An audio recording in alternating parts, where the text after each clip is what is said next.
যারা আমার চ্যানেলের সাথে যুক্ত, যারা ভিডিওগুলিকে দেখেন তাদের জন্য এই ভিডিওটি। এই যে সামনে বসে রয়েছেন, সামনে যিনি বসে রয়েছেন ইনি এসছেন মেদিনীপুর থেকে। বয়স কত? 43। 43 বছর বয়স, মেদিনীপুর থেকে এসছেন। কেন মেদিনীপুর থেকে? এই যে আবার বলি যে পর যত রোগী আসছে, এও মেদিনীপুরে আরেকটি অঞ্চল, প্রত্যেকের মধ্যে একটা সফলতার লক্ষণ দেখা যাচ্ছে। ভুল বললাম নাকি? হ্যাঁ, ঠিক বলছি তো? সফলতার লক্ষণ দেখা যাচ্ছে। আসলে এরাও হোমিওপ্যাথির উপরে প্রচন্ড বিশ্বাস করছে। পাশাপাশি এই যে ইনি কিন্তু কোনোদিনও হোমিওপ্যাথি ওষুধ বিশ্বাস করেনও না, এবং হোমিওপ্যাথি ওষুধ সেইভাবে নেয়নিও নি। নিয়েছেন? নেননি। তো আজকে এনাকে হোমিওপ্যাথি চিকিৎসা করে হোমিওপ্যাথির উপরে বিশ্বাস আনাটাই কিন্তু কর্তব্য। আর পাশাপাশি ইনি যে অসুস্থতা জন্য এসছেন, সেই অসুস্থতা থেকে তাকে সুস্থতার দিকে নিয়ে যেতে হবে। ইনি এসছেন কেন? ইনি এসছেন এই যে গলব্লাডার পলিপ। ডাক্তার ওখানে দেখিয়েছে, ডাক্তার কিন্তু অপারেশনের কথা কিছু বলেননি, ওষুধপত্র দিয়েছে। এই গলব্লাডারের পলিপের জন্য এসছেন। তার সাথে ওনার যেটা সমস্যা সেটা হচ্ছে একটা অ্যাসিডিটির সমস্যা। অ্যাসিডিটি রয়েছে, এবং এই অ্যাসিডিটিটা খাওয়া দাওয়ার পর থেকে হয়, রাত্রির ভোর চলতে থাকে, এবং দেখা গেছে 3 AM 3টের সময় এটা হতে থাকে।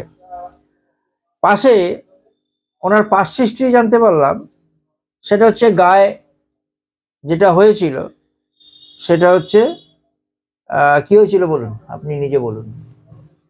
আমার গায়ে তো আমার একটা একবার, হ্যাঁ, আগে যেটা হয়েছিল সেটা কি, ডাক্তার কি বলেছিল? ওটা হাড় পিস হয়েছিল।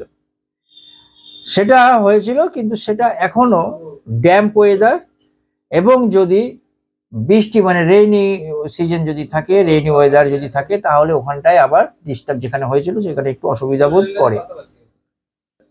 আর 6 বছর আগে ওনার গালে একটা মূল হয়েছিল, তিল হয়েছিল। ওটা উনি বলছেন তিল নয়, ওটা আঁচিল হয়েছিল। এবং এই আঁচিল কিসে না, হোমিওপ্যাথি ওষুধ খাওয়ার পরে চলে যায়।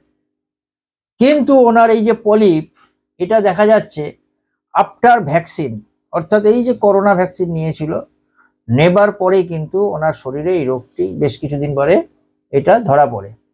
কি ঠিক বললাম? হ্যাঁ, ভ্যাকসিন নেবার বেশ কিছুদিন পর থেকে ওনার শরীরের মধ্যে অসুস্থতা হয়, এবং অ্যাসিডিটিটাও। হ্যাঁ, ভুল বলছি কি? না, আফটার ভ্যাকসিন।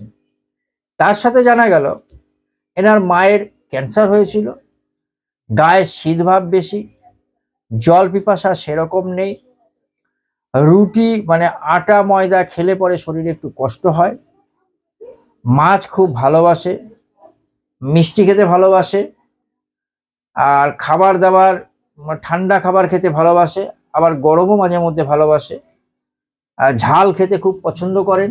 ঠিক বলছি তো যেগুলি বলছি? হ্যাঁ, একদম। সাথে ঘুম, মোটামুটি ঘুমের কোনো নেই। কিন্তু ঘাম কিরকম হয়? ঘাম প্রচুর হয়, প্রচুর ঘাম হয়, প্রচুর ঘাম।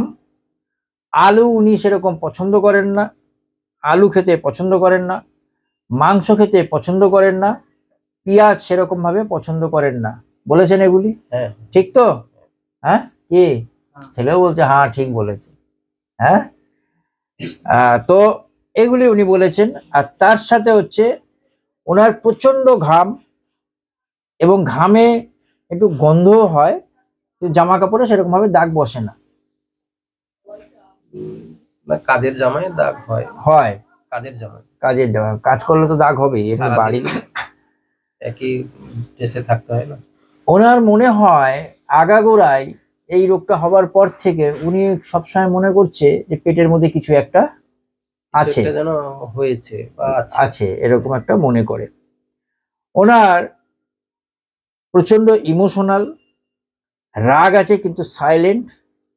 সবচেয়ে এখানে সবাই রয়েছে, দেখেছেন ইনি যত কথা বলছেন সব আস্তে আস্তে কথা খুঁজে বের করছেন, মনে হচ্ছে যেন কথা খুঁজে খুঁজে বের করছেন। এবং বাড়িতেও নাকি এরকম, তাই তো? আমার সব জায়গায় এরকম। এই যে পেশেন্ট, এই যে ওষুধটি আমি সিলেকশন করতে যাচ্ছি, এদের রুগীরা আপনার সামনে কিছুতেই ধরা দেবে না, কিছুতেই না, লুকিয়ে রাখতে চাইবে নিজেকে। তার মাথায় সব সময়ের জন্য একটা চিন্তা যে না, কিছু যদি না বলা না যায়। এনাদের কিন্তু বেশি বন্ধু বান্ধবও থাকে না। এই ধরনের যে ওষুধ সিলেকশন, বন্ধু বান্ধব খুব কি আছে? কম, ওই একাই, একটাই বন্ধু, একটাই বন্ধু। বেশি লোকের সাথে মেলামেশা করা পছন্দ করে না। এবং সবচেয়ে হচ্ছে কি, যা কিছু ওনার রোগ ঠোক হলে পরেও গোপন করে রেখে দেয়, তাই তো? খুব একটা জানাতে সবাইকে চায় না, পছন্দ করে না।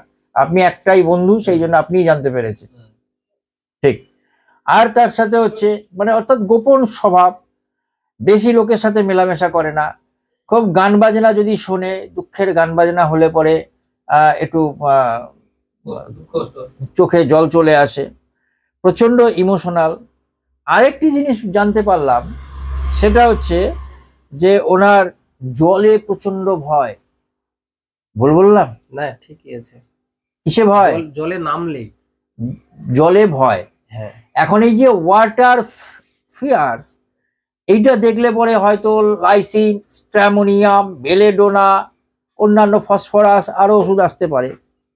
কিন্তু আমি এটাকে আরো ভালো করে নিখুঁতভাবে জানলাম যে জলে ভয় মানে কি, যে জল দেখলেই ভয়, পুকুরের পাড়ে গেলে পরে কি ভয়, নদীর পাড়ে গেলে পরে কি ভয়, বা জলের স্রোত যে বয়ে যাচ্ছে জলের ঢেউ দেখলে ভয়? বলছেন না, আমার ভয় হচ্ছে জলে দেখলে, নদীতে। আমি বলছি যদি কোনো বাড়িতে যে জলটা, বলছে না, এই সমস্ত কোনো ভয় নেই। ওনার ভয় হচ্ছে জলের মধ্যে কিছু আছে কিনা, জলের মধ্যে কিছু একটা যেন আছে, আছে ফিক্সড আইডিয়া। উনি এটা ফিক্সড করে নিয়েছেন নিজের মধ্যে, নিজের মধ্যে একটা ভ্রান্ত ধারণা তৈরি করে নিয়েছেন যে নদীতে পুকুরে কিছু একটা আছে, কিছু একটা আছে যেটা ওনাকে ক্ষতি করতে পারে, তার জন্যই ভয়। এই যে ফিক্সড আইডিয়া, এটাকে বের করবার জন্যই কিন্তু আমার এত প্রশ্ন। এতক্ষণ ধরে জানতে পারলাম ড্যাম্প ওয়েদার উনি সহ্য করতে পারে না, স্টুডের সাথে মিউকাস রয়েছে, এবং রেইনি ওয়েদার উনি সহ্য করতে পারেন না।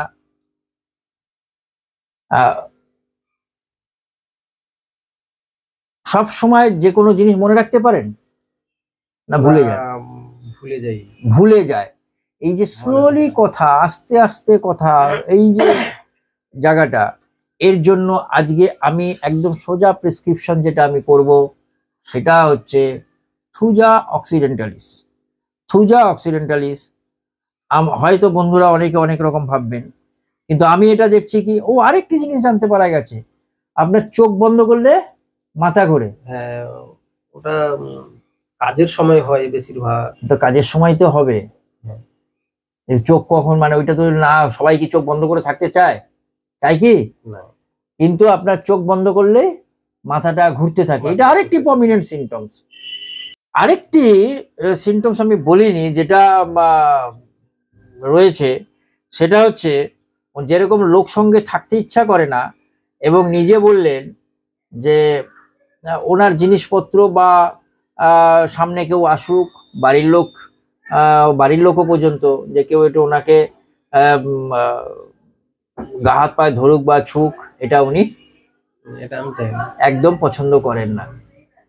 এটা হয়তো অনেকে দেখবেন যে এটা তো ওষুধটা তো যে উম্মাদের ক্ষেত্রে লেখা রয়েছে, না, আমি ওইভাবে দেখলাম না, উনিও নিজে থেকে পছন্দ করেন না।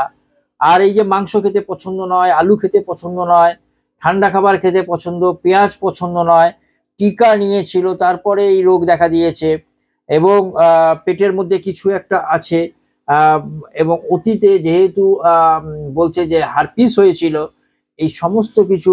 আর যা যা সিমটমসগুলি বললাম, যে গান বাজনা থেকে আরম্ভ করে খুব বেশি বন্ধু নয়, বেশি লোকের সাথে মেলামেশা নয়, গোপনীয়তা ভাব, আস্তে আস্তে কথা বলে, যেগুলি আমি বললাম সবকটা ঠিকঠাক বলেছি তো, নাকি ভুল বললেন? এর উপরে নির্ভর করেই আমি কিন্তু থুজা অক্সিডেন্টালিস দিয়েছি। আমি চেষ্টা করব, দেখব পরবর্তীকালে রিপোর্ট নিয়ে, কারণ মেদিনীপুরের প্রত্যেকটি পেশেন্টের ক্ষেত্রে এই রিপোর্ট আসছে যে প্রত্যেকে সুস্থ হচ্ছে, ভালো আছে? Thank you. আপনার পারমিশন নিয়ে ভিডিওটি করলাম, কোনো অসুবিধা নেই তো? না, ধন্যবাদ। আমাকে চেষ্টা করে যেতে হবে, ওনার সামনেই বলছি আমরা কি করতে পারি, চেষ্টা করতে পারি সুস্থ করে তোলবার জন্য, আর তার সাথে হোমিওপ্যাথির উপরে যাতে ওনার বিশ্বাস আছে সেটাও করতে হবে। ধন্যবাদ আপনাকে।